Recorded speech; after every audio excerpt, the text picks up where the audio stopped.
Live side split stretching starting right now.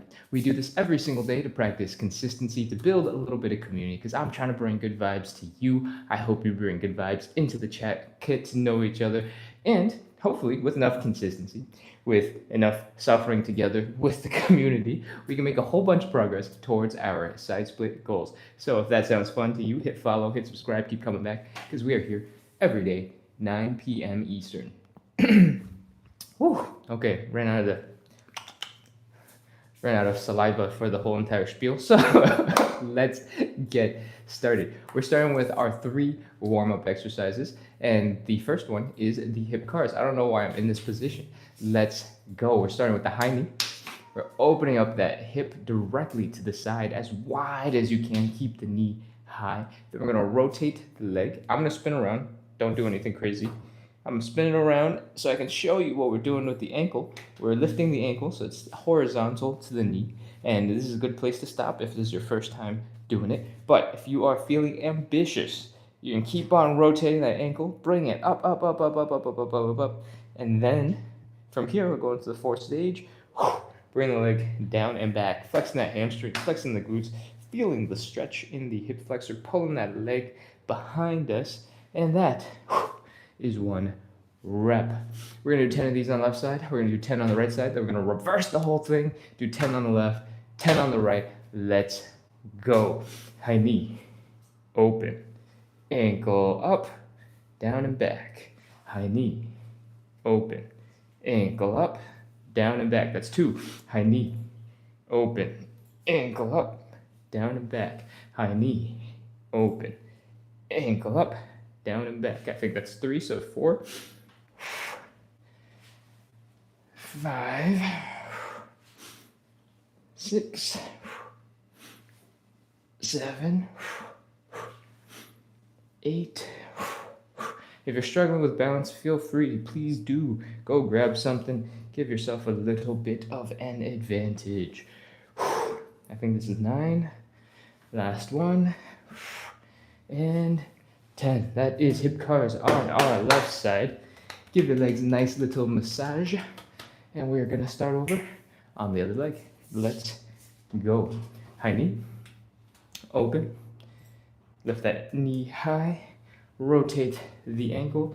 Get to horizontal first. Then keep going a little bit more. Bring the leg down and back. Flex the hamstrings. Flex the glutes. And that is 1 rep. Let's keep going. 2. 3, 4, 5, 6,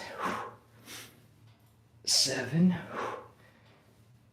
8, 9, last 1, and 10. Whew. Take a quick second, give your hips a little bit of a pounding, massage those muscles. And take a quick breath. We have 2 more rounds of hip cars. We're going backwards now, and the movements are basically the same, but there's a little bit of a difference with the ankle thing. So let's talk about it. Stand up straight, bring this leg back, flexing the hamstrings, flexing the glutes, feeling that stretch in the hip flexor. Then we're gonna lift to the side. You can imagine you're a really cool martial artist going, giving a nice kick. But we're obviously not doing that 10 times. And from here, once you get your leg to horizontal, I want you to really focus on bringing the ankle up and then the ankle down. So I'm going to say ankle up, ankle down. And then we're going to bring that knee to the front. When we bring the ankle down, I want you to lift the knee as high as you can and then bring it to the front. Cool? Let's do it. Back, side, ankle up, ankle down, knee, back, side, ankle up, ankle down, knee, back, side, ankle up, ankle down, knee. I think that's 3, 4, 5, 6, 7, 8, 9, last one, ankle up, ankle down, knee. That, I believe, is 10 reps on the left side. We got one last leg left. Let's do it. High knee, open, ankle up, ankle down. I just realized I started doing the wrong leg. Hold on, let me start over. Back, side, ankle up, ankle down, knee, back, side, ankle up, ankle down, knee, back, side, ankle up, ankle down, knee, back, side, ankle up, ankle down, knee. That's 4 and 5, 6, 7, 8, 9, last one, back, side, ankle up, ankle down, knee. Oh man, those are the hip cars. We've done 10 reps on each side going forward, 10 reps on each side going backwards, and we are done with those. They are out of the way. I'm gonna come over to the chat real quick, welcome some people in, see what is going on, and then we will move right on into some elephant walk. Charles Orthodoxy says hi, NC70 says good evening, Wakanse, and Mr. International has sent a whole bunch of roses. Thank you very much, appreciate it. Tiffany says, hey, welcome back, Tiffany. I just saw your message from earlier. I see that the new alarm has succeeded. You were the first one in, so thank you for being awesome. Okay, scrolling back down to the bottom of the chat, see if there's anything new that has popped in. And Mr. International says, what's next? Let's get into what's next. We are doing some elephant walks. They look a little bit like this. We're gonna basically be folding at the hips, trying to make this L shape. Feeling the stretches building up in the hamstrings. And this is all about bringing the belly button down towards the ground. If you are a little bit higher up, your hamstrings are a little bit tight, that is absolutely okay. It is part of the process. Now, try to breathe relatively normally. Bring the belly button down as low as you can go. Point the booty bones out and back behind you. And we're just gonna chill here for a little bit. Chill, relax, relax, relax. Then add a little bit of movement. You can do a little wiggle first. And in a couple of seconds, we're gonna start going all in on bending one knee, straightening out the other leg. Keep on bringing that belly button down. And shift over, widen your stance a little bit. Oh, and keep on bending one knee, straightening the other, bring your belly button down as low as you can. It should feel a little bit weird, a little bit uncomfortable. It should feel like there's a whole bunch of stuff going on in your hamstrings and you have no idea what it is. Some things look like they're maybe rubbing against each other. Some things might feel a little bit stuck. Those are all totally normal. If your calves are getting a little bit tingly, your toes are getting a little bit tingly, that is also normal. And we're just gonna keep going. Nice and gentle, nothing explosive and super fast and intense. Just bouncing a little bit from side to side, putting some pressure on those hamstrings. Okay, we're gonna go for 3 more seconds, and then we're gonna switch on into the next thing. 2, 1, 0. Whew. All right, check out those legs, especially if your calves are feeling a little tingly, your toes are feeling a little bit tingly. Come on over. We can, I guess, face the camera. I'm facing the camera. You don't have to do anything. From here, we're getting right back into what we were just doing. We're folding at the hips. We're bending one knee, straightening out the other leg. Right now, my right leg is straight. I'm taking my left hand, I'm reaching across, and I am pushing against it to rotate my chest to the right, extending my right arm up into the air. Behind me, my head is turned to look at that hand. And I'm gonna reach. Oh, take a break, come back to center, start again on the other side. Right leg is bent, left leg is straight. Right hand goes across the body to the left side, gives it a push to rotate the chest to the left. Extend the left arm up above you, twist, rotate. Whew. Work that shoulder blade. Look at those hands and down. Whew. That is our first rep. We're going to do 5 of these. Let's go. Number 2, part 1. Part 2. I say part 1 because we have 2 sides to do. Keep going. Come on. Your spine is designed to fold round, forward, backwards, left, right, rotate, and most of adult life and most of training really is centered around your back rounding forward and back, sort of like just a cat-cow, if you know what that is. And we really don't spend that much time on rotations or the left side and right side. So I hope this is a nice relief from whatever it is that you don't do. Okay, that is, I think, 5 reps. I am a little bit skeptical now, but we're already standing, so it's too late. We're moving on. That is thoracic rotation, and we do a little bit just to get our back a little bit more mobile, our shoulders a little bit warmed up, and all that reaching with your arms. Maybe you're putting a little bit of effort into your fingers as you reach behind you, and I hope your arms are a little bit more warmed up because that's all we're doing for them. Let's move on into some Cossack switches. This is the 3rd of our warm-up exercises. These are called warm-up exercises because we're moving and using a lot of muscles and trying to get our blood pumping a little bit. But this is definitely the hardest one. So stick with me and we'll get through it together. We're pointing our hips forward. We're opening our legs out to the side. Point the toes maybe 30 to 45-ish degrees out to either side.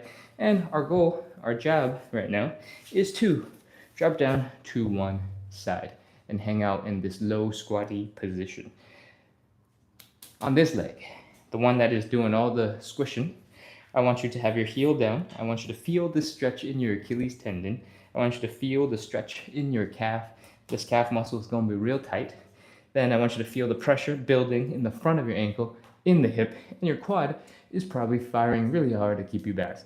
I am really exaggerating the angle of this hip. I'm really opening it wide. You don't have to open it that wide. I'm gonna take a little break. And you can angle it here or here. Anything works as long as you're getting that Achilles tendon stretch in. Now, for part 2 of this, we're gonna squish down as low and compact as we can in this hip. So we're trying to rest the hamstrings on the calves. And if your heels come up now in this portion where you're just trying to squish down as much as possible, that is absolutely a-okay. While we stay here and wait for our muscles to get used to being squished down like this, let's talk about this leg. This leg, my heels are down, my toes are up, and my knees are pointing up. This is called leg external rotation. It's rotated to the outside of the body, and we need this for these side splits, okay? This is actually the most important part of the side splits. If you take anything away from this video, it is rotate the leg out, and your thigh bone will not smash into your hip bones, and you'll be able to get into a much better side split without pain. All right, now that we've hung out here for a little bit, let's take our hands, put it down, help scoot our butts over to the other side, and do the same thing for this side. We are having the knees travel in front of the toes. We are trying to feel that stretch in the Achilles tendon, in the calf muscle. We are feeling pressure building in the front of the ankle, in the hips, and our quad muscles are firing real hard to help us stay balanced. Now, let's squish down, rest your hamstrings on your calves, get compact, get squishy, get low. While we hang out here for a second. Once again, I'm gonna highlight heels down, toes up, knees up. This is leg external rotation. We need it for the side splits. In fact, our bodies, everything from the middle of my body to the side here is already in a side split position. So this is why we like the Cossack switch and why we use it as part of the warm-up. Let's go. The next part, the actual hard part, is coming. And this is the part where we go from side to side, this actual switching part of the Cossack switch. To make this easier on yourselves, you can put your hands down so you don't have to work on your balance as much. You don't need as much leg strength, and just help yourself come from side to side. If you're feeling strong, you can remove those hands. You can try to keep your butt low and keep coming from side to side. You have enough tools to get started, and as we go, I'm going to do slightly different variations. Let's go. We're doing 10 reps. From here, if your knees are starting to feel a little achy, a little uncomfortable, instead of staying this low, you can come up to a half squat and squish down. Or you can come into a full squat and squish down on the other side. Full squat, squish down onto the other side. Just depends on how your knees are feeling and what feels a little bit more comfortable for you. I believe this is number 4. And 5. And 6. I want you to try to have the heel down and toes up on each side, and to pause for a second, just a half second. Doesn't even have to feel like a real pause, but I do want you to stop moving for a second there so that you can start the muscle contractions from 0 and get fully stretched out. I believe it's 7, 8, 9, and if you don't hit it every single time, if you don't hit everything perfectly every single time, it is absolutely okay. As soon as I start talking, I forget about the things that I just told you to do. So it's totally okay. It's totally normal. I'm pretty sure we've done 10 Cossack switches from side to side. So I think you deserve a water break. Go ahead, grab a sip of water. I'm drinking some coffee. And it's cooled off a lot, so I can chug it this time. Whew. Okay. While we take this water break, also grab a cushion. Grab something for your knee, because the next thing we're going to get into is our 5 stretches.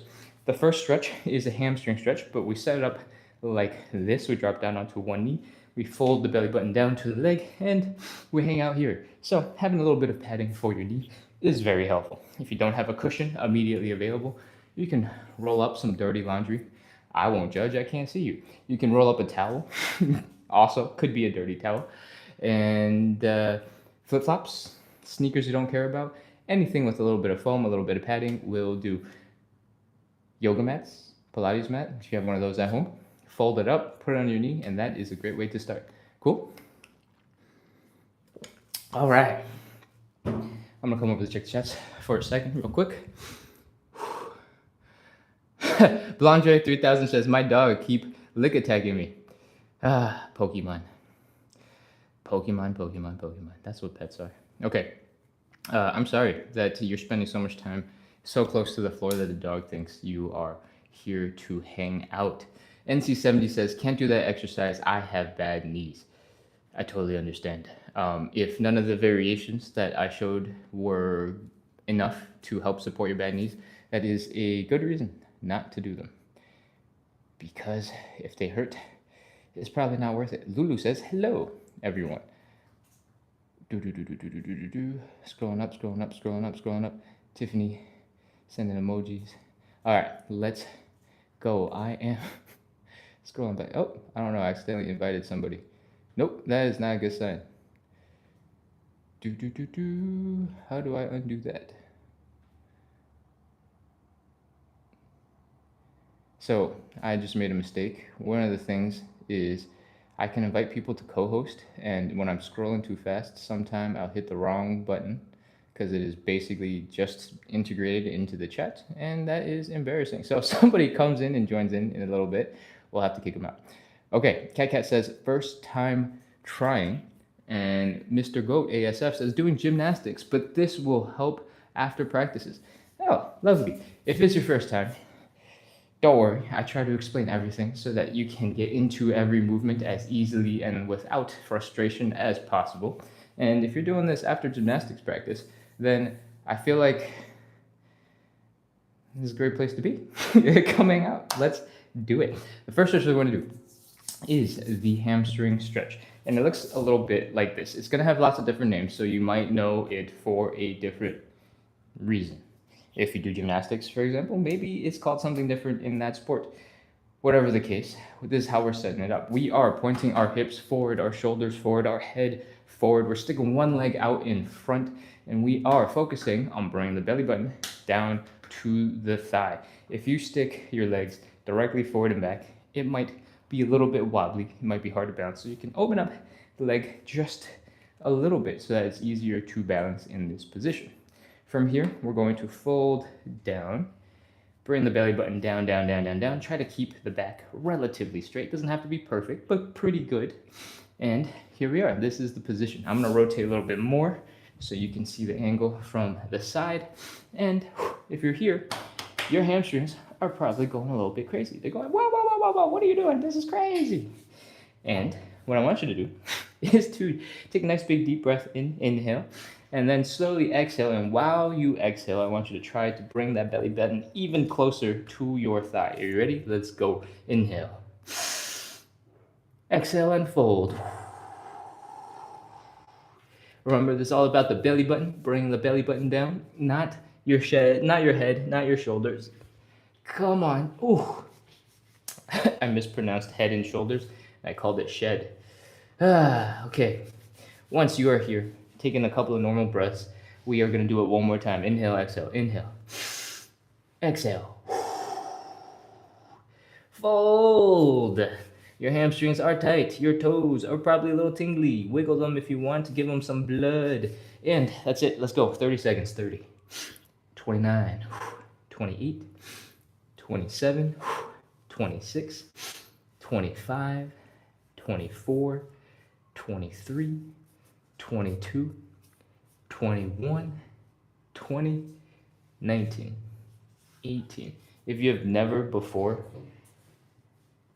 stick your hands into your hamstring and just feel each of those muscles, kind of different like ridges in your leg, and be like, whoa, that's what my hamstrings look like. Cool.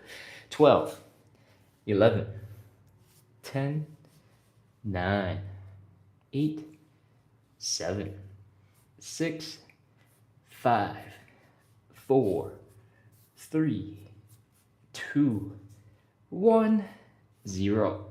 Okay, come on out of that hamstring stretch. Whew. Do a little bit of movement there. Switch on over to the other side and let's keep going. Dropping down to the knee, extending the leg directly in front, hips, shoulders, everything in front. Folding forward, bring the belly button down to the thigh. You're feeling the hamstrings tighten up. Whew. And I hope you're ready, because we are. Inhale. Exhale. Fold. You might notice immediately that one side is a lot tighter than the other. For me, it's this left side. Hamstrings are way tighter. Take some normal breaths after that inhale, exhale. Do another inhale, exhale. Inhale. Exhale. Fold. Remember, belly button down, not the chest, not the shoulders. So if all of your bending is coming from your upper body, don't. Let's go. 30 seconds. 30. 29. 28. 27. 26. 25. 24. 23. 22. If you're worried about your shoulders and head bending too much, and you're like, how do I know if it's too much or not too much? You can try to look up while you're doing this. Just by pointing your head up, the rest of your back tends to follow. And now you have to worry about undoing the folding forward that you're doing. Let's see, maybe 18, 17, 16, 15, 14, 13. If your hamstrings are feeling tight, that is absolutely normal. 12, 11, 10, 9, 8, 7, 6, 5, 4. Remember to breathe. 3. We're almost done. 2, 1, 0. Oh, come on out of that stretch. Rest, relax for a second. This cushion, once you are no longer on your knees, you don't need it anymore. You can toss it away. Just hide it. And That is stretch number 1. We have 5 stretches in total. Number 2 is a little bit more chill. Instead of supporting your own body weight, you get to sit down. So that's nice. We're doing the butterfly, and I recommend you do this either against a wall or against something really stable that you can push and lean into.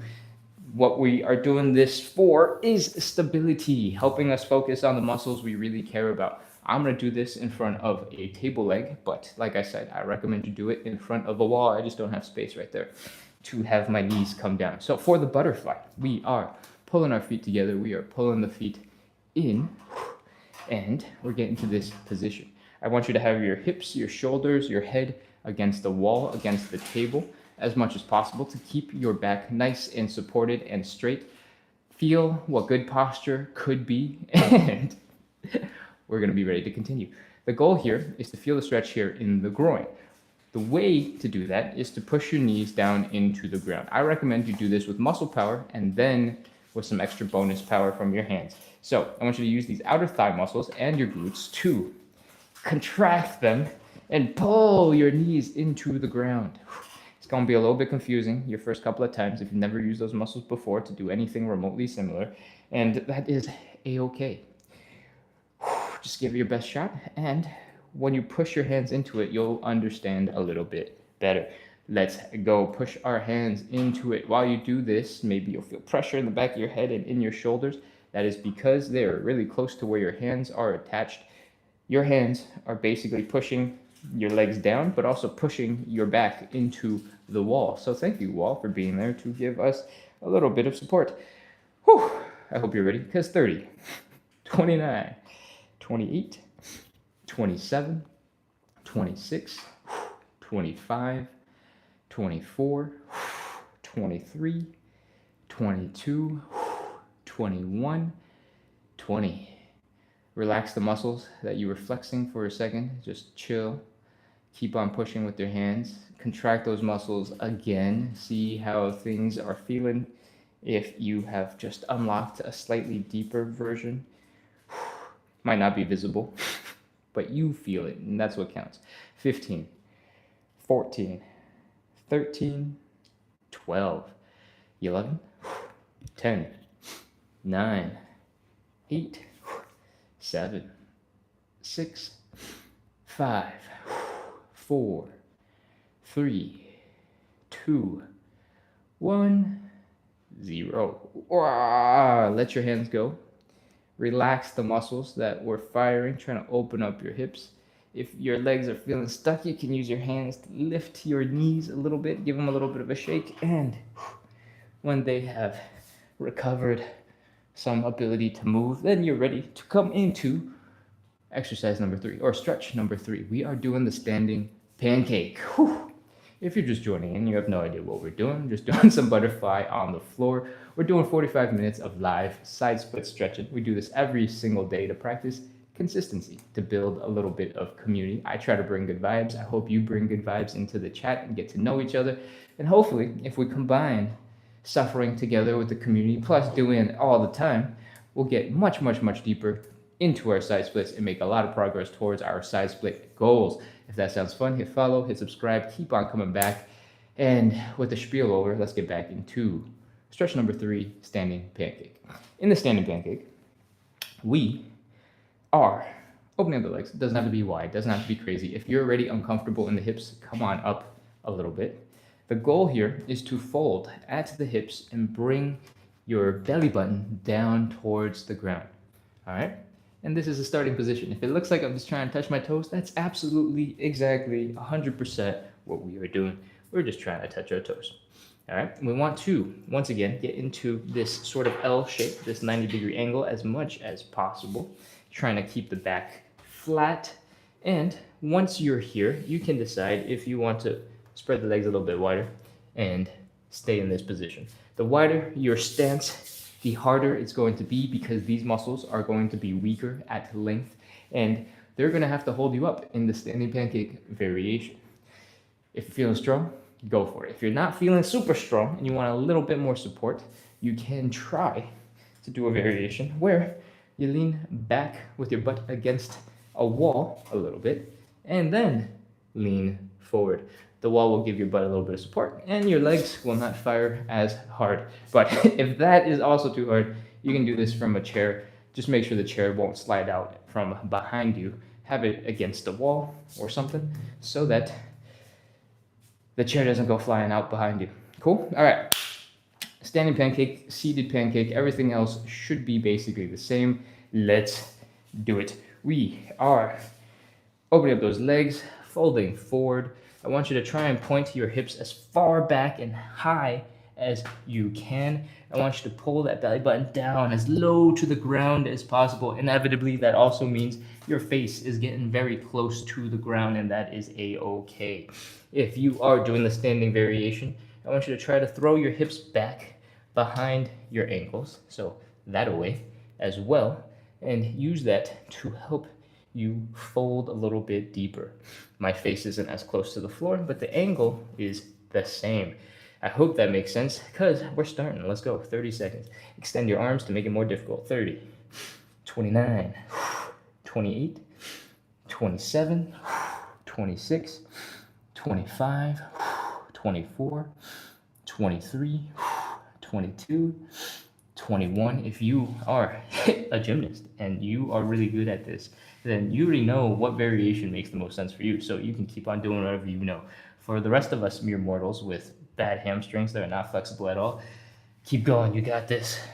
15, 14, 13, 12, 11, 10, 9, 8, 7, 6, 5, 4, 3, 2, 1, 0. Oh, it's done.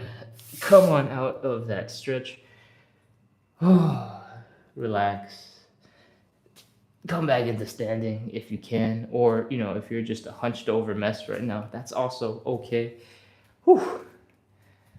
That was a standing pancake. If you're feeling the stretch, you're feeling the tension here on the inner thighs, you're feeling a lot of post-stress relief in your hamstrings, then you have probably done the standing pancake or the pancake variations totally right, because that is where you're going to feel the most suffering.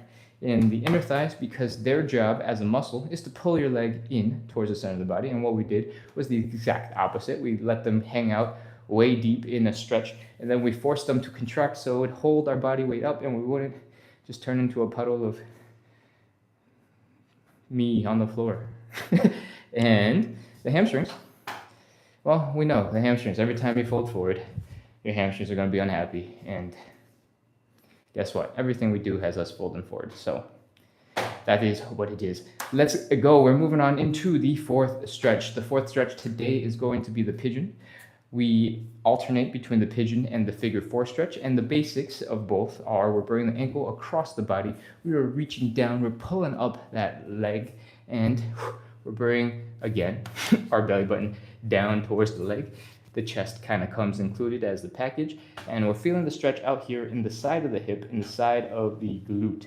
This is true for both the pigeon and the figure 4. I'm pretty sure the last thing I did this 12 hours ago was the figure 4, so we're doing the pigeon right now. The pigeon looks a little bit like this. Once again, we're bringing that leg across the body, and we're taking the midpoint of our chest, and we're trying to hit sort of the midpoint between your knees and your ankles. That's a good starting point. If you want, you can tweak it and adjust later. But once you are here, you've got most of the stretch. You might notice that this leg out here is just hanging out, flopping to the side and back, and that is absolutely okay for our purposes. If you've done some yoga, you might know that a very nice pigeon would include having this leg go back and be straight behind you. That is not super important for our needs because we really focus on that hip. But having a hip flexor flexibility right here is really useful if you want to do some front splits. And let's talk about how to adjust so that you can comfortably stick your leg back. If you, hold on, lost my props. I put them by the camera. If you elevate that front leg, I'm going to scoot a little bit further back. If you elevate that front leg it will open up some space right here underneath your leg for this leg to go back and behind you. So that, for most people, should be just enough for you to hang out and get a little bit more comfortable in the pigeon. You're still able to fold forward and get all of the same stretch benefits in that front leg, in the hip, but you open up a little bit of space to get more comfortable, to practice hip flexor stretching right here in the back leg. Cool? All right, that is your variations. I actually don't recommend you do this stretch with yoga blocks because they are floppy and shaky. You can use a stool. You can use something like a stack of books. Hopefully they don't slide around too much. And I think that's enough of a spiel. Let's get into some pigeon.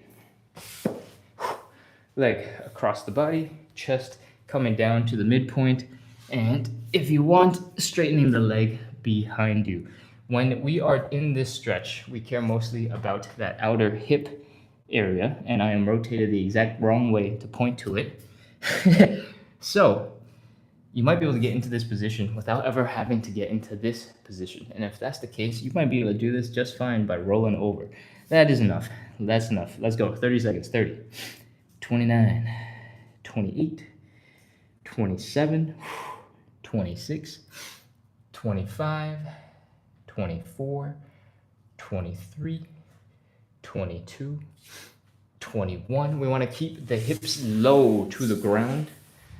20, 19, 18, 17, 16, 15, 14, 13, 12, 11, 10, 9, 8, 7, 6, 5, 4, 3, 2, 1, 0. Oh, okay, come on out of that stretch. Switch it up, go to the other side. Again, the ankle is coming across the body. We are folding our chest down towards the ground. Keep the hips low first and then fold. We don't want your hips to come up and your head to be all the way down. Let's go. 30, 29, 28. Remember to breathe. Don't hold your breath. Try to squish a little bit deeper. 26, 25, 24, 23, 22, 21, 20, 19, 18, 17, 16, 15. If somehow things start feeling really easy all of a sudden, make sure your ankle hasn't tucked all the way into your groin. Keep that ankle pushed away towards your face. 10, 9, 8, 7, 6, 5, 4, 3, 2, 1, 0. Oh, okay, pigeon stretch is over. Come on out. We have done 4 of our 5 stretches. It is time for the side split. That is all we have left. The 5th and final stretch is actually 3 stretches. It's 3 rounds of side splits. We don't really need any props, but you might benefit if you have some yoga blocks to have them in the center of your legs so you can give yourself a little bit of support. And I will show you what that means in just a sec. Let's talk about safety. When we get into a side split position, if you fall forward, this is actually a perfectly manageable position. In fact, we spend a lot of time like this for the pancake and for setting up the side split. But if you start falling backwards and you're like, oh, what's going on? And you start falling backwards, how far am I? If you are close-ish to a wall, close-ish to something you can fall onto, that thing will help keep you safe, make you feel a little bit cooler when you're posing for the camera, and that is what we want. We want you to feel safe. We want you to feel secure. I generally recommend you do this against the wall so that you're about 12 inches in front of the wall. And when you fall backwards, maybe your butt will hit, maybe your shoulders will hit, maybe your mid-back will hit, but you will not fall all the way into the ground and hurt your butt. All right, because that sucks way more than having a wall behind you. All right, so in summary, do the splits 12 inches in front of something stable that you can fall back into without hurting yourself. Cool? Let's move on. Open up those legs decently wide, and we will fold at the hips. Put the hands down like we're going to do a push-up. do a little bit of a push-up, but really we're shifting the weight into our hands so that there's less pressure in the legs, making it easier to externally rotate. If you've been in since the beginning, you'll know that the heels down, the toes up, the knees pointing up, is external rotation of the leg, and that is what we need to get into a side split. It rotates our thigh bone out of the way so it does not smash into our hip bones, and gives us the ability to get deeper into the side split. So once you're in this position, I want you to walk your hands back towards your hips, put the weight we put over there back into our legs, and help yourself get into a deeper stretch. Once you're as low as you can go, do a little wiggle from side to side, and that's it. We're holding this for 30 seconds. Let's go. 30, 29, 28. If you can't get as low, feel free to use something to get your hands a little bit of support so you're not folding so far forward trying to get and hold that side split. You can elevate your hands a little bit to help you out. I don't think I need these, but I just wanted to give you the example. All right, 20, 19, 18, 17, 16, 15, 14, 13. Remember to breathe. 11, 10, 9, 8, 7, 6, 5, 4, 3, 2, we're done. 1, 0. Walk your hands forward, crawl out of that position, bring your knees in, and chill out, relax, hang for a little bit. Once your legs are starting to feel a little bit more normal, come back into standing. We're going to shake it out. What we just did was put a whole bunch of tension into our legs, into our hips, and everything down here, and all the muscles went, what are you doing? This sucks.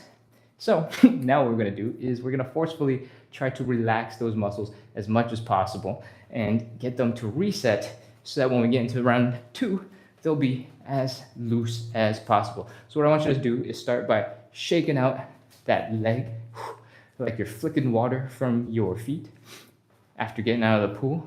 And then as you get more comfortable with that position, you don't have to be as exaggerated, but I do want you to flick, rotate, shake that leg out. The looser your ankles, the looser your leg, the better. So shake, shake, shake, shake, shake, shake, shake, shake, shake, shake, shake. Switch to the other side. Flick, flick, flick, flick, flick, flick, flick, flick, flick. Shake, shake, shake, shake, shake. Wiggle, wiggle, wiggle, wiggle, wiggle. Kick that leg around.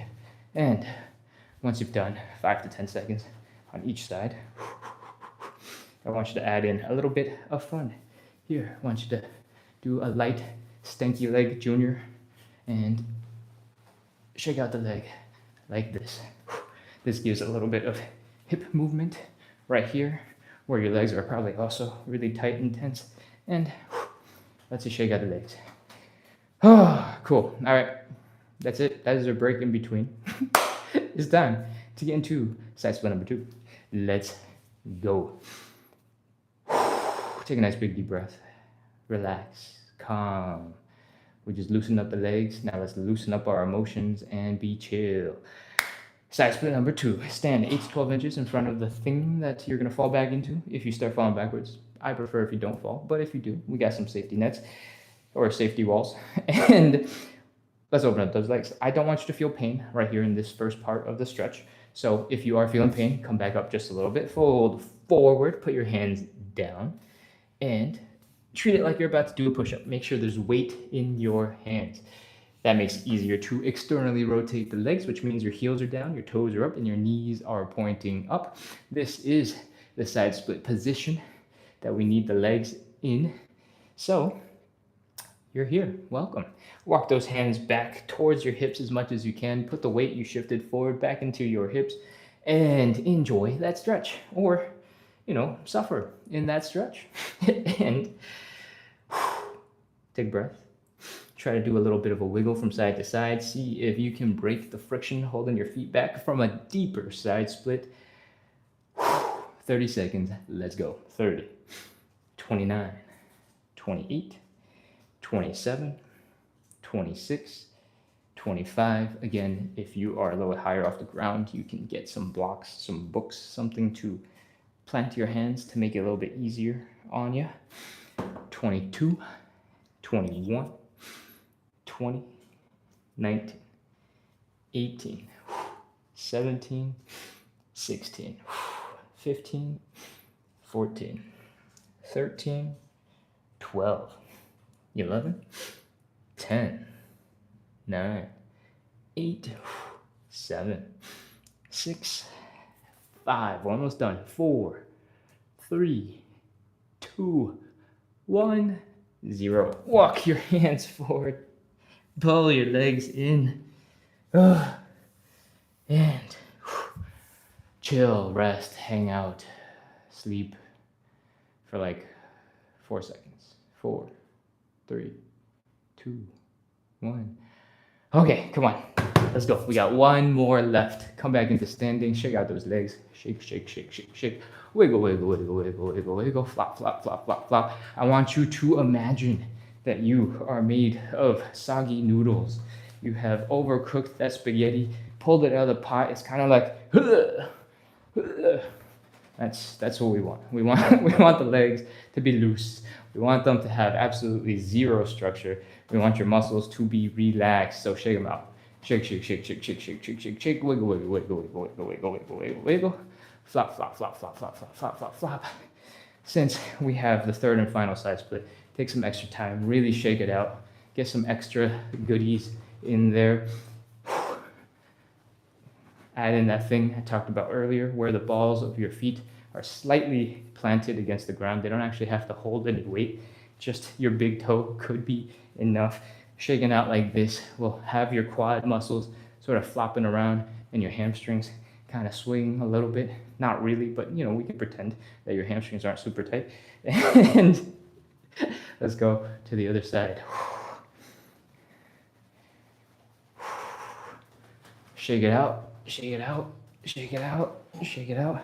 And with that, I think we're probably ready for side split number 3. I hope you're emotionally ready, because I'm going to insert an advertisement. We do 45 minutes of live side split stretching every single day to practice consistency, to build some community. I try to bring good vibes. I hope you bring good vibes into the chat, and we all get to know each other a little better. If you are looking forward to hanging out with a bunch of people who also want to do the side splits and need a little bit of assistance practicing consistency, wow, that's a lot of assistance, lots of S's, then welcome. This is the right place for you to be. We practice side splits every single day at 9 p.m. Eastern. And yeah, come join us. Hit follow, hit subscribe, keep coming back. That is all for the advertisement. Let's get into side split number 3. Open up those legs. Breathe. Take it nice and chill. Fold forward at the hips. Put your hands down. Do a little bit of a push-up to make sure your weight is in your hands so that less weight is in your legs, making it easier to externally rotate those legs. Your heels are down, your toes are up, your knees are pointing up. And I want you to sit back into your hands. Walk the hands back towards your hips. Do a little wiggle from side to side. Make sure that you are as deep as you can get. And it's time for our final 30 seconds. I hope you're ready. 30, 29, 28, 27, 26, 25, 24, 23, 22, 21, 20, 19, 18, 17, 16, 15, 14, 13, 12, 11, we're almost done, 10, 9, 8, 7, 6, 5, 4, 3, 2, 1, 0. Walk your hands forward. Bring the knees in. Maybe you're feeling quite a bit of tension out here in the hips and, you know, the whole rest of the leg. Take a second, come into standing, And let's shake it out one last time. Shake, shake, shake, shake, shake. Flick, flick, flick, flick, flick. Wobble, wobble, wobble, wobble, wobble, wobble. Shake, shake, shake, shake, shake. Flick, flick, flick, flick, flick. Wobble, wobble, wobble, wobble, wobble, wobble. Get loose. Add in your arms if you haven't been. They weren't doing all of the work, but they were supporting your body weight for multiple rounds. Take some time, flop them out. Relax those wrists. And shake it all out. When your legs are starting to feel a little bit better, shake some more. Shake, shake, shake, shake, shake, shake, shake. Wiggle, wiggle, wiggle, wiggle, wiggle. Flop, flop, flop, flop, flop, flop, flop. And let's give a little bit of focused love on these hips. We are going to pop into kind of a little bit of a gentle squat position. We're trying to keep the hips in the same place, and we're trying to get the hip and the leg bone, this point right here, the hip socket, to rotate this leg. All right, so the knees aren't moving. We are on the balls of our feet, and we are rotating here in that hip socket. Just doing a little bit of back and forth. You don't have to get maximum range of motion or anything like that. We're just doing a little bit of light movement to loosen up all the muscles that are tense here. In, out, in, out. But if you want to get maximum range of motion, that would be awesome. So go for it. In, out, in, out. I hope you notice that we are trying to keep the torso, the hips completely still. All of the movement, all the rotation is coming from the hip joint right here. Whew, okay, with that, I hope your hips are feeling a little bit more relaxed. And we're going to do a couple of joint checks to wrap up. The joint checks are really simple, just making sure nothing hurts, nothing feels weird. And we start with some hip circles. We're going to just do 2 reps. If anything feels weird, you can go focus on it. If it doesn't, you can move on. High knees. We're going to pop into a mini squat. Right here, fold at the hips. Put some pressure into the knees, put some pressure into the ankles, put some pressure onto those toes and feet. If you can, come up into a nice calf raise. And if everything is feeling normal, or as normal as your normal is, then we're all good. We're wrapped up. That is it. Whew. I'm coming on over to the chat because I feel like I have not been here in a little bit. And I'm going to scroll all the way to the top so I can see what happened in sort of the order that it came in. Over here on YouTube, Eduardo is back, sending in good vibes into the chat.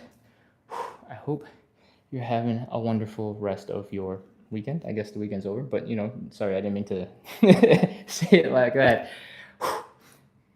Thank you for being here, Eduardo. Thank you for sending good vibes in the chat. All right, scrolling back up in the TikTok chat and trying to see where we are at. Mr. Goat ASF says, doing gymnastics, but these help after practices. Lovely, lovely. I think that is the top of the chat, so I'm going to scroll down from here.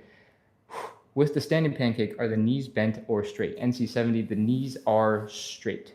We want the knees straight for pretty much everything, as much as we can, because that will be a little bit more stable and put less pressure on the ligaments and tendons around your knee. Blandre, Blandre answered straight. Thank you, thank you. And we keep on going. Cat says, I recommend raising the plant shelf. Yes, absolutely. Yeah, 100%. I have hit the back of my head into it a bunch of times. Tiffany says, Stanky Leg Jr. Yes, somebody appreciated Stanky Leg Jr. All right, let's keep going. Jeff Hart, thank you for sending a heart. Jeff Hall, thank you for sending a heart, excuse me. One of my favorite things to do is check in the muscles to get them to relax. Yes, focusing on the muscle that you are stretching out for a second and being conscious that they are really contracting and doing stuff is a perfect way to be like, oh, that's what it is. And then magically your brain can go, oh, we can relax that. That's okay. And then you figure out all sorts of random things about your body as you start putting your mind towards the different muscles in your body. But you probably won't feel those muscles at all until you get to a point where you're like, this really hurts. What is this thing over here? Okay, cool. That's a muscle. So it requires a little bit of pain, a little bit of struggle to figure out what's going on. And then once you figured it out, most of the time your brain can be like, oh, we can relax that. That's cool. We got this. Okay. Scrolling down, continuing. Side splits always make me want to cry because you realize how stiff I am at the age of 32. I am almost 32. I'm 31. And yeah. I've been doing these pretty much every single day, this workout essentially, for a little over a year now. And it's taken a long time to get to where I'm at. And I am still quite far away from the side splits. Some of the angles, maybe from the camera, make it look like I'm pretty close to the ground. But that's just camera magic. And most of the time, when you see me transitioning between two things, right? Like I'm here walking my hands back and I'm somewhere low to the ground. But when you see me transition from this point into something in the front, you'll see that my legs are much higher off the ground. Whew, okay. And that is not meant to be discouraging. That is meant to tell you that a lot of people take a lot more time than others. If you are already pretty flexible and you're just trying to get some exercise in, maybe you'll get into the side splits much faster than me. I have been very stiff for a long time, for longer than I remember anything about me. Actually, ever since I was a kid, my little brother could like stick his whole leg behind his head and just fold up. At some point, he lost that flexibility and had to retrain it back. But I have had never anything remotely close to that amount of flexibility since I was a child. So I don't think I lost it, as a teenager because I sat in a chair and played video games too long. I think I just had a rough start from the beginning. And the same for my sister. She had super flexible legs and was always doing really cool things. And I was like, 7-year-old, sad, pathetic little me. And so I would like to make this claim, and it might not be true, but I'm going to make the claim that I'm a very stiff, at least for the leg muscles, for the hamstrings, for the hips individual. And I have been that way for as long as I can remember. And stretching takes a lot to build up flexibility for me. So if you're wondering, I've been doing this for a little over a year. And you might also know that we did the side splits for about 3 rounds of 30 seconds, right? So about a minute and a half. That means that I've done probably a minute and a half, 2 minutes of side splits every day for 365 days. There are definitely more direct, faster ways of training the side splits. So if you only care about training for the side splits and getting there as fast as possible, this might not be the place for you to hang out. But I want you to realize that if you go and do one of the crazy intense versions that promise you side splits really fast, is much harder to stay consistent. Everything that I do here is about trying my best to make it fun, trying to keep the vibes up, investing in being consistent, right? So it's never too intense. It's always enough that you get scientifically, I believe, the minimum necessary to have the stretch start impacting your flexibility. But it's never so much that you come out of this going, wow, I cannot move. I need to take 3 days off and I can't continue, right? That is very intentional. We are trying to build consistency, making it a habit, keep you coming back over and over and over again so that you can slowly make progress. I'm not trying to do something where it's so intense that you're like, oh God, I can't move. my day has been ruined because my muscles are completely shot. That is the opposite of what I'm trying to do. I'm trying to integrate this into your life so that you can get a little bit of exercise in, feel good about yourself, go back to whatever else you're trying to do, and hopefully you have enough time to let the progress come as it comes. I know that is asking for a lot, and people tend to want certain goals and want them fast, but if you can't practice consistency, if you can't do the thing often enough to get that progress, then it's going to be hard either way. So I hope you understand the philosophy behind the show and my vision, is that the right word, for what I am trying to do. Trying to practice consistency, make it fun, keep it fun, and have it be a part of your life rather than a crazy sprint that you're trying to beat yourself into. Because I have tried those and it did not work. Did not work at all. Okay, let's see. We are scrolling down the chat. I'm trying to see what else there is to respond to. I rambled at the camera for a bunch, so I got to imagine there's a little bit more. The chat says, some of these stretches I can't do because of my hip. So Chris, what's going on with your hip? Do you have like a hip replacement going on? So there's some range of motion that you can't access, or does your hip just hurt and you're not sure why? Because I guess technically I am not qualified to make any particular suggestions. If you just can't do them because your hip is going, no, I don't think I'm ready for this, then perhaps we can talk about slightly easier variations, gentler variations that you can finagle your hip to work. Let me know. Are all of these hip flexing positions? So yes, basically. Yes.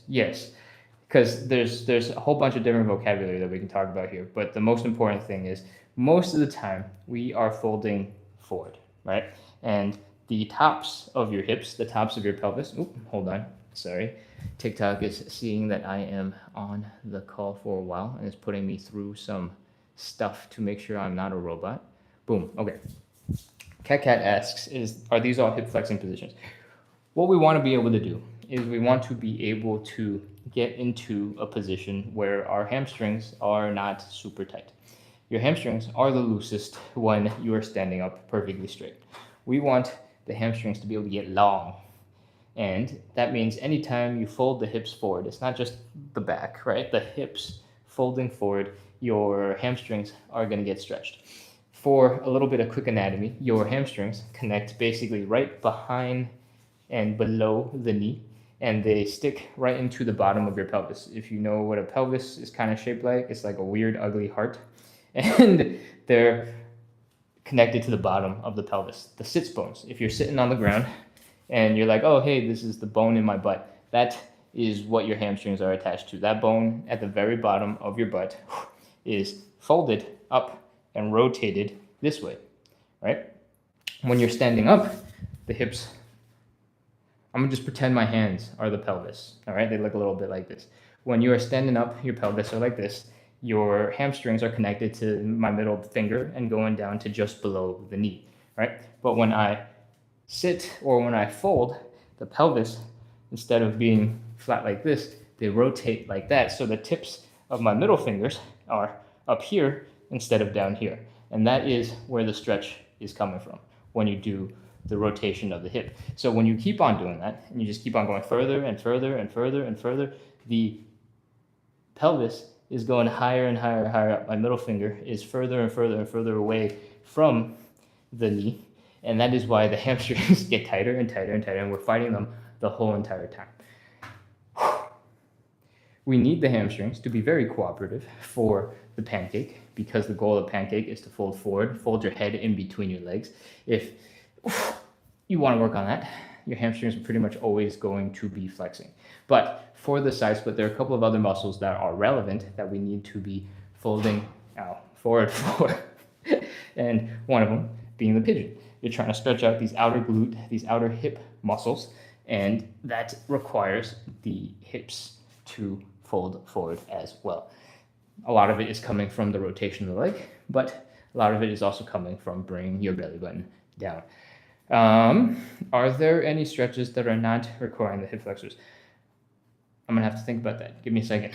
We start with hip cars, elephant walks, Cossack switches. Even the Cossack switches, we're trying to squish down and we're folding the hip to the thigh. In part of it, as you get stronger, you can stand up a little bit straighter, but we still want a little bit of compression here. What else are we doing? Hamstring stretch, that is exactly that. Second stretch is the butterfly. There's a little bit less in the butterfly, but you might know that a super advanced butterfly actually ends up looking like this. We have the legs down and we're folding forward into it. So the butterfly is also hip flexory. What else we have? Standing pancake, check. Pigeon, check. Okay, yeah, every single one. Every single one has the hips going forward. And I don't think I've thought about it that thoroughly in that way before, but I do the elephant walks and the hamstring stretches pretty early on to prepare the body for all of the additional stuff that the hamstrings are going to be working on. The second warm-up exercise is the elephant walk, and the first stretch is the hamstring stretch, so that we can get those hips loosened up so you can fold forward as much as possible early on. Whew. So hope that general explanation was helpful. All right, crawling back over to the camera and seeing what is up, what is left.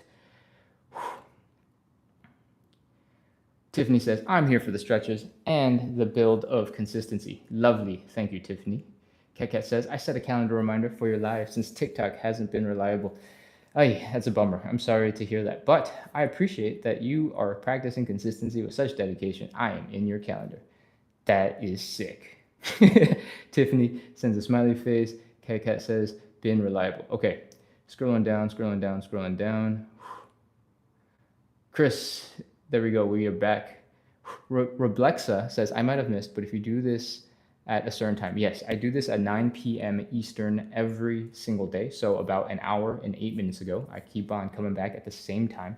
On the weekends, I do 12 hours the other 9 a.m. or the other 9 o'clock, 9 a.m. Eastern. Yeah. Right now it's 9 p.m. Eastern. Whatever time zone you're in, go. Oh, sorry. Right now it's 10 p.m. Eastern. So just whatever time you're in, go back an hour and 8 minutes, and that is the time we always start at. And I do this on TikTok and YouTube, so you can flip between whichever one is easier for you. If you're in front of a TV, maybe it's easier to hop onto YouTube. Your hips are super complicated. There are so many muscles running into your hips, right? You got your glutes, you got the front of your hips. Your hips can do this, they can do this, they can do this. All of this stuff is going on. So you got a whole bunch of different muscles, a whole bunch of different tendons, all going into the hips. And that makes it super complicated and a pain in the butt to figure out what exactly is your problem, and I am not going to be able to do that for you. But we can do some exercises just to figure out which ones are not quite working out, and you can troubleshoot and figure out what you want to work on from there. The main ones that you probably are familiar with would be what the hips are supposed to be able to do. So in the hip cars, which is how we start, but I don't expect you to have been here for that, we do a little bit of this. We lift the knee as high forward as we can. We're using muscle power to do this, but you should be able to pull that knee higher to your chest if you apply extra force with your hands. That, for the most part, is normal for everything. We're going to open up that hip directly to the side. So we're going to open like so. So if the knee was pointing forward, we're going to open it directly to the side, keep the knee high, and if you're struggling here, then you know that you have some issues with this set of muscles out here on the side of the hip. And trying to lift the knee high is a combination of a bunch of different muscles. From here, we're going to try our best to rotate the leg. And you don't have to lift the leg as crazy high as before, but we are trying to rotate the leg so that the ankle is back here. And then I want you to rotate. This is called internal rotation, to try to bring the knee in towards the center of your body and lift the ankle up as high as you can. If that is hard, then you've got internal rotation issues, which, if you look at it from a different angle, looks a little bit like this. We're trying to rotate the knee in towards the inside of our body. The alternative, the opposite of that, is external rotation issues, but you would know that if you could not do the butterfly. Cool? All right, let's continue. From here in the hip cars, we're going to bring the leg down and back, and this is called hip extension. Extending the leg back behind you, trying to stretch out the hip flexor here is a muscle that tends to be very tight for most people because we spend most of our days seated, and that shortens the muscle. I have very tight hip extensors, I have really tight hip flexors here in the front of the hip, so my hip extension, bring the leg back, always looks like crap. And so I know those are weak and tight. Do we have other main muscle groups? I think technically your leg can go across and it can go across behind you as well, but those aren't typically problems that people complain about. So those are the main movements that hips tend to struggle a little bit with. The like really serious ones Serious as in like often, not serious as in it's a big problem, so you should be nervous because you're 22, you got time. Is internal and external rotation. Internal looks like that. External is like that. Internal towards the center of your body, external towards the outside of your body. And that rotation is exactly what we're trying to work on, trying to give a little bit of love to when we do that little squat and internal rotation here, right? So if it's uncomfortable, if it hurts, you might want to get that checked out just to get a valid examination of some sort to really know what's going on in that hip. But if you're willing to give it a try to keep it light and gentle, you can start with something that looks a little bit like this internal and external rotation of that hip in the hip socket. Like this, as long as you're putting all your weight onto this leg, there's very little pressure on the hip, on the joint itself. You're just trying to bring the leg through its range of motion, doing internal or external rotation. And I feel like I've been talking about this topic for a little bit. If you are still on and you're still interested, we can keep going. But otherwise, those are hips. They're complicated. It takes a lot of work to train them to be good because we do a lot of stuff that's not so great for them. Well, they're doing exactly what they're being trained to do. We spend a lot of time sitting, right? Doing that sitting stretches out some muscles and contracts all the muscles in the front. And sitting in chairs that require no leg movement or shape all the time means that the muscles that do internal and external rotation are totally weak and feeling pretty useless. That is just how it goes. If you don't use it, you lose it. And if you don't train it, then it's going to be weak.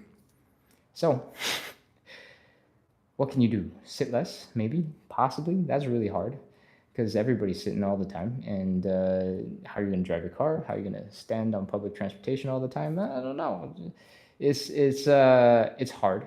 Hips are hard because our society is built around taking a seat, chilling out. And the best that you can do is try to subtract some time from the sitting and spend more time in stuff that requires your hips to move.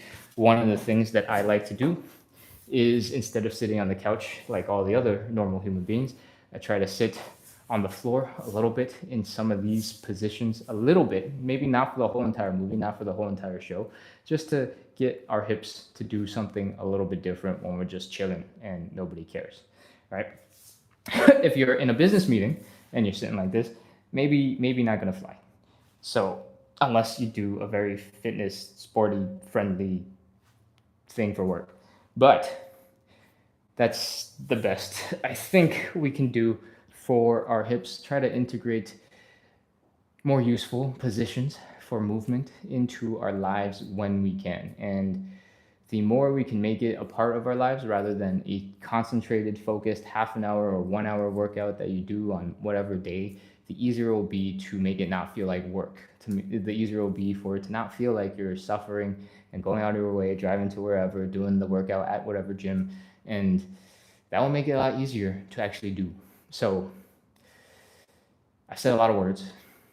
The gist of it is spend as much time as you can in positions that are a little bit different from sitting, working the hips slightly differently, and you might be able to build up tolerance and the ability to get into some of these positions because you're actively trying to get into them more often.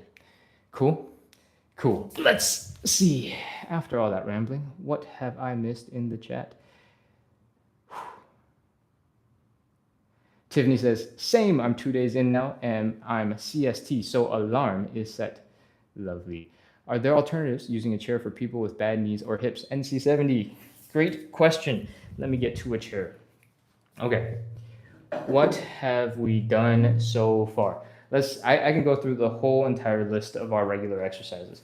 For the hip cars, if you are struggling a little bit with hip stuff, you just kind of have to know what the limits of your hips are. So you don't have to take the high knee as high as I do. You don't have to force it. You can take it to wherever it needs to go. If your hips are struggling at any point, you don't have to go as deep. I want you to try because I want you to get stronger in that extreme range of motion, extreme for you range of motion. But if, all of this movement is a little bit challenging, here's another version of the hip cars. If you get on all fours, you have your hands under your shoulders, your knees under your hips. You can form a nice base here, and you can do the hip cars, lifting your knee as close to your chest as possible, lifting that leg as high as possible, pointing it up and forward, rotating the ankle up, bringing the leg down and back. In this case, it's up and back. Those are all totally viable, and you can still do them from a position on all fours. That's not exactly the question that you were asking, but that's a different variation for the first thing that we do. The second thing that we do is the elephant walk. I like the elephant walk because gravity is pulling your chest and your belly button down towards the ground and giving you a little bit of support. But technically, you can do a variation of the elephant walk from a seated position. Preferably have a more comfortable, reliable chair that is not super creaky and scary. And you can sort of just work your way down. If you're feeling a little bit more stiff, a little bit more achy, you can bend the knees. You can make everything feel a little bit more stable and shift the hips beneath you to get the elephant walk motion. I hope that makes sense. It's not going to be beautiful. It's not going to be super easy to do, but they are all super possible, and all you have to do is have a little bit of seating.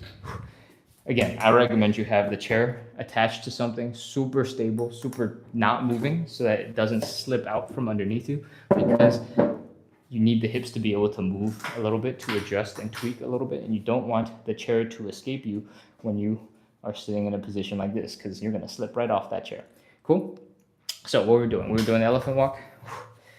If you keep your knees slightly bent and you just slowly work on straightening them, if you're seated on something high enough, gravity will still pull your chest forward, and you can get all of the benefits of the elephant walk from here. However, your heels are going to feel a little bit more pressure, right? So maybe you'll want to wear something with a little bit more foam, or do it on top of a yoga mat to give your heels a little bit of cushioning. What is our warm-up exercise number 3, the Cossack switch? Okay, so the Cossack switch is a little bit hard to do without actually doing it fully, but you can definitely use the chair to make your life a little bit easier. I'm trying to figure out what angle I can position this chair so you can actually see what I'm doing with my legs. In the Cossack switch, we are trying to hang out on either side and squish down, right? So there's a lot of pressure on the knees and a lot of pressure on the hips. So I want you to first start by finding out where your hips are able to go and apply pressure, and where your hips are not able to go and apply pressure. If you can step in front and take stairs normally, then you know probably going forward is fine. Maybe opening up just a little bit to the side is fine. But as you open up further and further and further, and you get into something that looks more like a horse stance, and you try to get to 180 degrees, that's probably when your hips are going, but like, no, that is not okay. If that's the case, then try to get into the Cossack switch positions with your leg pointed a little bit more forward. That is absolutely 100% okay. I do want you to experiment over time with slightly wider positions as you get stronger, as you do more of these workouts. But overall, get into the position that you can for now. And we're going to build strength. We're going to build tolerance. We're going to build the adaptation from where you are into all the cool, crazy stuff. Cool? Let's see. For the Cossack switch, let's talk about the knees. The knees are really tough here because a lot of the movement is coming from the knees. So if there is a specific point in the movement, in the extension of the knee where you're feeling the pain, you can try your best to avoid it. I do have the 2 variations where if you are struggling to bring your hips across and your knees to adjust when it's this low, you can come up into a half squat, come across, and then come down. And depending on how you position your ankles, how you rotate your legs, it's going to feel a little bit different. When I do the version where I come to a half squat, or like, this position, and then come across, my feet and my toes tend to point out a little bit more to the sides. And you can experiment with that to see if that helps you practice some of the movement. At the end of the day, the Cossack switch is two main parts. The first one is squishing down and getting low. If you can't get this low, that's okay. If your hips are tight here, if your knees are tight here, and you can only get here, that's absolutely fine. But the goal is to slowly make your way down here. If you're here, your quads are going to be fired. They're going to be way more tired. So if you need to take more breaks in between the Cossack switches as well, go ahead. Don't be intimidated by me counting 1, 2, 3, 4, 5, 6, 7, 8, 9, 10. Take as much time as you need. It tends to be the case that I talk way too much. So you probably have enough time to work on those Cossack switches. Because the next thing that we do after that is the hamstring stretch. And we grab a sip of water, we grab the cushions, I look at the chat, so you got plenty of time to take as much as you need for the Cossack switches. Additionally, I'm gonna put this chair right in front of me. For the Cossack switches, to reduce some of the pressure on your knees, on your hips, I've been suggesting you put your hands down on the ground to give yourself support. But if that is still too much, you can use a chair to give yourself a little bit of support to help you into each of these positions. It'll help keep your chest upright. Maybe the angle of your hips, maybe the angle of your knee and you leaning forward is what's causing some irritation and discomfort in the hips and knees. And maybe seating or being a little bit more upright is the difference that it takes to make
I think Asim Somuk 4905 on YouTube has says your audio is off, we can't hear you, and that does look like my microphone is dead. So I just unplugged it. Hopefully YouTube can hear me, but I have no idea how long it has been since you couldn't hear me, and now I feel a little bit embarrassed. I probably should have come back to the camera a little bit earlier. Thank you for letting me know that I cannot be heard. How long has the audio been off? Did you hear any of the explanation while I was doing the stretches most recently? Only 4 minutes. Okay, all right. So you missed all of the adjustments for the hip and knees. In which case, yeah, it's okay. It's not a big deal. But I should probably go into the YouTube recording and go delete that chunk. Thank you for letting me know. Still reading through the chat. NC70 says physical therapy helped me a lot with knowing what exercises are best for my bad knees. Awesome. That is really good. Keep doing those. And what I have heard is a lot of physical therapy, because I haven't done it, so I'm just mouthing things I've heard about the internet. Physical therapy is potentially very gentle and not intense enough to build strength. So if you've been doing the same exercises for a really long time and you feel like you haven't made much progress in a while, perhaps it's time to try some slightly more intense, more difficult exercises, and maybe ask your physical therapist about that for those. And let them know. Let them know that you're trying to get into these more intense positions and you'd like to strengthen the knee, you like to strengthen the hips, you like to strengthen all those muscles and joints. So what can you do to get there? So put that physical therapist to work, get that info, and hopefully that will help you train. Chris says, when I did that first hip exercise, pulling it up, that's when the pain started. The first hip exercise is pulling it up, so you have pain from this, from lifting the knee, the high knee in the front. And are you feeling the pain in the actual hip itself, or are you feeling it in a muscle somewhere else? Where is that pain and discomfort coming from? And you're feeling the pain from when you lifted your leg using your own muscles, or are you feeling the pain after you pull yourself up into a higher position?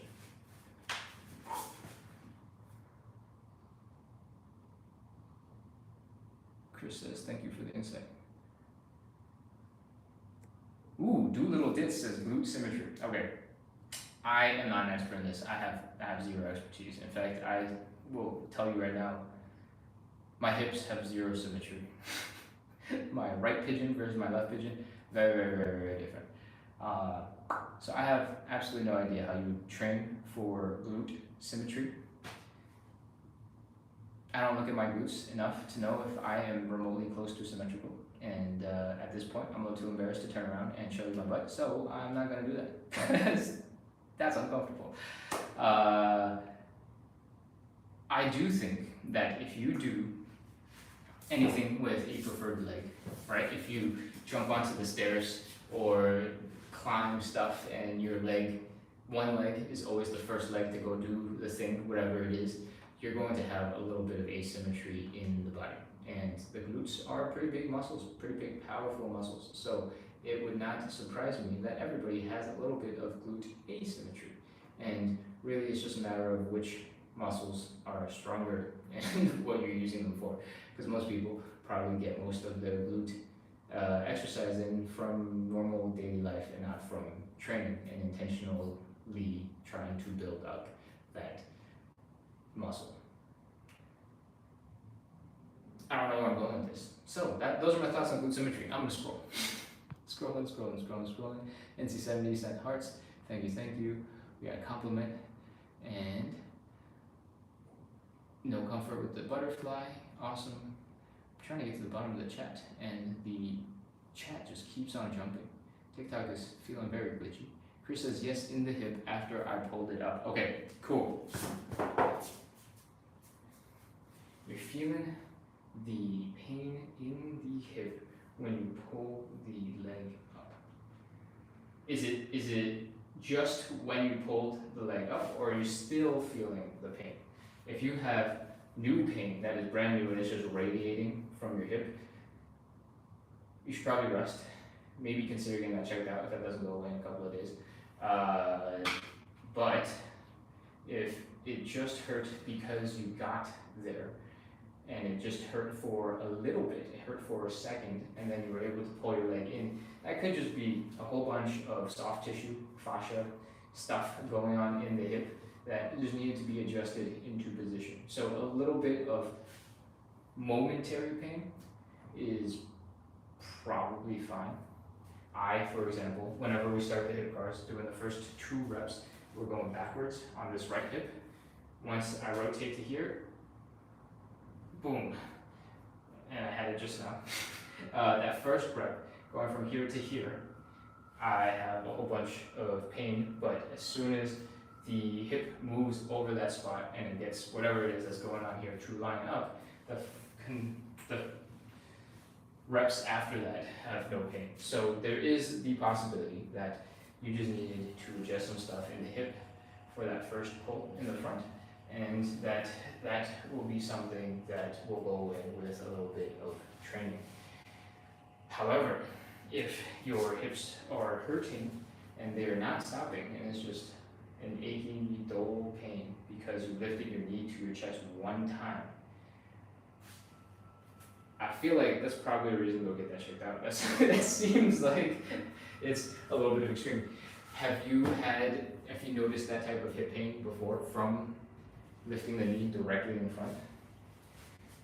Because I feel like that is the same motion where if you're squatted down, you're like tucking your legs, and, if you're hugging your knees, those are all the same basic position. If you're seated on the floor, you're watching a movie, you're hugging your legs, that is basically the same exact stretch, motion, movement as standing up and lifting your knee to your chest. And I feel like that is a bit unusual. I don't have any expertise, right? So I'm just telling you right now, I don't know what's going on with your hips. But it does seem to me that particular one in the front is a little bit strange, because I feel like the fronts are more likely going to be things that you have better mobility with. Does that sentence make sense? Ugh. Okay. Jenny said, I had my baby 4 months ago and one of my legs hurts me. What exercises do you recommend? I don't know. I don't have any information about what happens to a woman's body after having babies. I know that while you're giving birth, there's a whole bunch of new hormones spread out throughout the body so that you can be all stretchy and limber. And you gotta tell me more about these legs.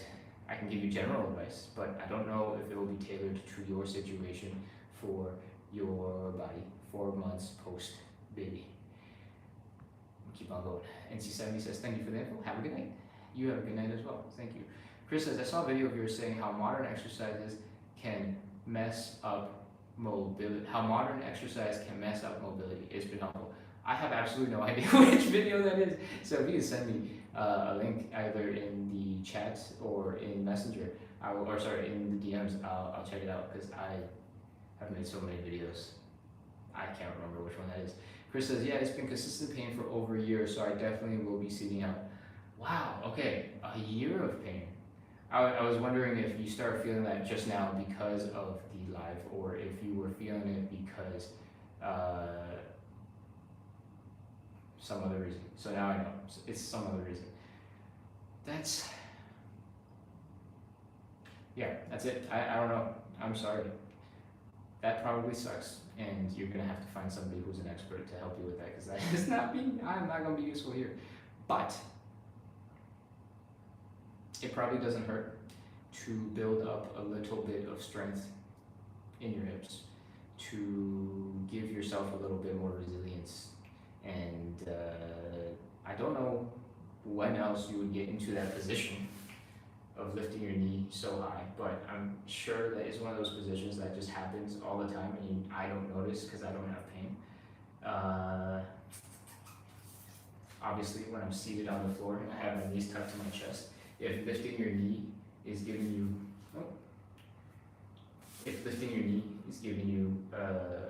pain, when we're doing the hip cars, then being seated in this position and hugging your knee probably also gives you pain in that hip. And that sounds really challenging. So, good luck, Chris. If it helps, keep coming back to lives. We'll work on hip mobility, we'll work on some strengthening, we'll work on some exercise. But if it doesn't help, then, if this isn't the right place for you, I don't feel bad. You don't have to keep coming back. I prefer if you take care of your hips and you take care of your legs and you take care of your health much, much, much, much, much more than, I care about you attending the live. So, take care of yourself. Thank you for being here. And with that, I think we have come to the bottom of the chat. Chris says, no, thank you so much. Lulu says, thank you so much. Have a big day. All right, I think we are wrapped. I think it is time for us to call it for the night, and I hope you had fun. I hope you felt really good. I think this live has run really long because I was answering questions. Yeah, it's been an hour and 40 minutes. I hope you enjoyed the info dump. There's still a bunch of you online. That's it for today. I hope you enjoyed the exercises. I hope you got a nice workout in. I hope you feel good about the side splits. And I hope to see you tomorrow. The next live is in 22 and a half hours. And I will see you then. If you've enjoyed the live, most of it usually is about 45 minutes of live side split stretching. We do 45 minutes to practice consistency. We do this every day at 9 p.m. Eastern. And hopefully, I keep coming back so we can build a little bit of a community. Community time. I am really struggling with words right now. 45 minutes, we do this every single day. Build consistency, build community. If that sounds fun, you want to struggle and suffer and stretch on the floor with other people, so it's not just you by yourself in your room, hit follow, hit subscribe, keep coming back, and I will see you tomorrow, 9 p.m. Eastern. Cool? Alright, with that, I have said some cohesive words, so it's time to wrap up while I am on a streak. Goodbye, everybody. I'll see you soon. Bye.